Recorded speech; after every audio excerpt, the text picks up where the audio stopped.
जिस प्रकार से अब ये वीडियो सामने आया है कि राजस्थान की पुलिस सलमान चिश्ती जो सर तन से जुदा करने की धमकी दे रहा था उसे समझा रही है कि नशे में हो ऐसा बोल दो ताकि तुम बच जाओ। ये दिखाता है कि राजस्थान सरकार, राजस्थान पुलिस, कांग्रेस पार्टी का हाथ हमेशा ऐसी विकृत रेडिकलाइज मानसिकता वाले लोगों के साथ। करौली में भी दंगाई बचाव किया, इसलिए मुख्य आरोपी करौली का आज तक पकड़ा नहीं गया। जब महाराष्ट्र में एमवीए की सरकार थी तो वहां पर अमरावती में 10-15 दिन तक इस पर लीपापोती की गई और उमेश जी के मामले को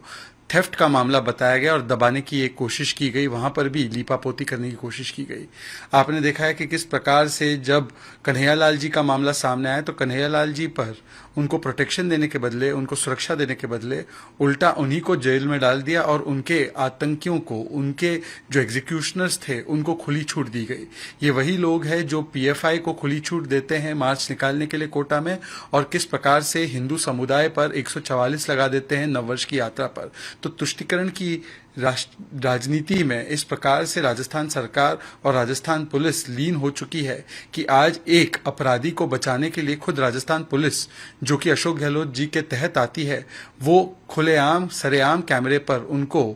ट्यूशन दे रही है, ट्यूटरिंग कर रही है। ये दिखाता है कि राजस्थान सरकार, कांग्रेस पार्टी का हाथ हमेशा ऐसे रेडिकलाइज्ड एलिमेंट्स के साथ। The attempt by the Rajasthan police in order to tutor Salman Chishti, who was giving threats of beheading that you should say that you are drunk so that you will be saved. This shows that Rajasthan police, Rajasthan government and Congress party इन राजस्थान, उनका हाथ हमेशा radicalized elements के साथ। In Karoli too, they have saved or tried to save Dangais. Therefore, Matloob Ahmed has still not been arrested. In Amravati, when Umesh ji was killed by these radical elements for 10-12 days, when MVA government was in power, they tried to cover this up, just like they're trying to cover it up now as well.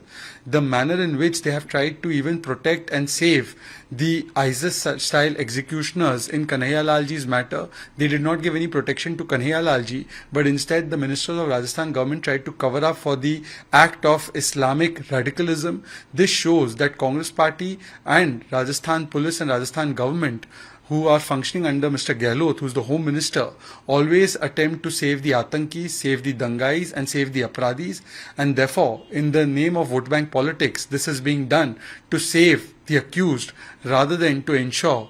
justice for Kanhaiya ji and to ensure justice for other victims. देर आए दुरुस्त आए, Bharatiya Janata party के बहुत प्रयास और बहुत प्रदर्शन के बाद और दबाव के बाद तब जाकर लेफ्ट पार्टियों ने इस मंत्री का इस्तीफा लिया है, क्योंकि एक ऐसा व्यक्ति जो संविधान के पद पर बैठता है और संविधान का अपमान करता है, ये दोनों एक साथ नहीं चल सकते। पर आज सवाल ये है कि क्या पिनरई विजयन जी, मुख्यमंत्री जो केरल के हैं, वो इन पर केवल ऐसी कार्रवाई करेंगे, सिर्फ इस्तीफा लेकर छोड़ देंगे, या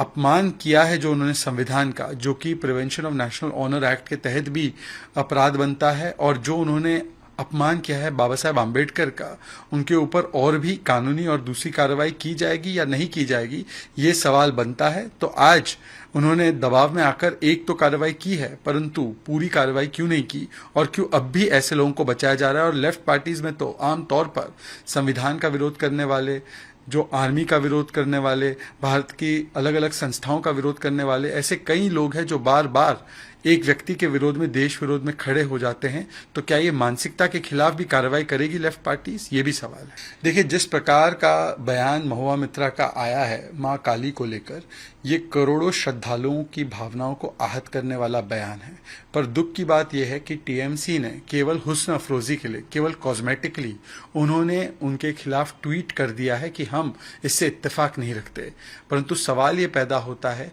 कि यदि टीएमसी की सरकार सही मायनों में ये मानती है कि आपत्तिजनक बयान है, तो अभी तक उनके खिलाफ एफआईआर दर्ज करवा कर लुकआउट नोटिस क्यों नहीं दिया गया है, और अभी तक उनके ऊपर पार्टी के स्तर पर कोई कार्रवाई क्यों नहीं की गई है। इसका मतलब टीएमसी का महुआ मित्रा के लिए अभी भी ममता जारी है, और इसीलिए वो केवल ट्वीट करके अपने आप को पल्ला झाड़ने की कोशिश कर रहे हैं, परंतु अभी तक कोई कार्रवाई नहीं की है। दूसरे मामलों में तो 3-3, 4-4 लुकआउट नोटिस, 3-3, 4-4 एफआईआर पुलिस की टीम अलग अलग प्रदेशों में चली जाती है। तो आज महुआ मित्रा पे कानूनी रूप से और पार्टी के रूप से क्या कार्रवाई होगी, इसको क्यों नहीं कह पा रही है टीएमसी? क्या कहीं ना कहीं वोट बैंक की राजनीति के चलते हिंदू आस्था पर करो चोट ताकि मिले वोट, इस प्रिंसिपल पर चलते हुए महुआ मित्रा को बचाया जा रहा है? देखिए, कांग्रेस पार्टी का ओरिजिनल डीएनए तो हमेशा हिंदू विरोध और हिंदू अपमान का ही रहा है, क्योंकि उनको चलानी है वोट बैंक की दुकान। इसलिए करो हिंदुओं का अपमान, चाहे वो श्री राम के अस्तित्व को नकारना हो, चाहे राम मंदिर को लटकाना अटकाना भटकाना हो, चाहे हिंदुत्व को आईसिस और बोको हराम के साथ तुलना करनी हो, चाहे वो ये कहना हो कि मंदिरों में जाने वाले जो लोग हैं वो लड़कियों को छेड़ते हैं, चाहे वो शशि थरूर के भी पुराने बयान हो, जैसे उन्होंने कहा था शिवलिंग पर बिच्छू। तो ये तो इनका पुराना इतिहास रहा है।